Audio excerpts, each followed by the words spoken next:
Today, we're jumping right into Aspen HYSYS to build a chemical process model from scratch. Well, they use some seriously powerful software. We're going to walk through a perfect example right now. Our challenge? To model the creation of hydrogen from methane, a huge deal for fuel cell tech. We're using what's called a conversion reactor. It lets us tell the software exactly how much reaction we want. Okay, first things first. Every good simulation needs a solid foundation, so let's lay that groundwork. We'll go with the Peng-Robinson fluid package and then list out all the chemicals involved here. All right, now for the fun part. Let's actually teach the software the chemistry that drives this whole thing. Adding a reaction is actually pretty simple. You'll just navigate over to Properties and select Conversion. So, you can think of this tab as our chemistry command center. It's where all the magic happens.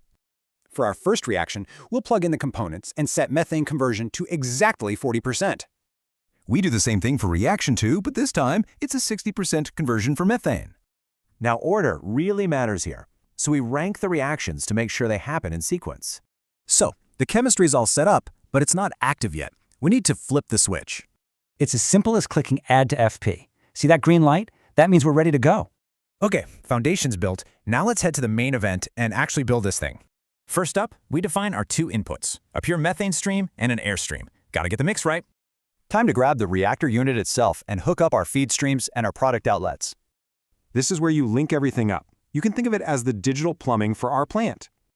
And just like that, HYSYS crunches all the numbers for us and solves the entire simulation.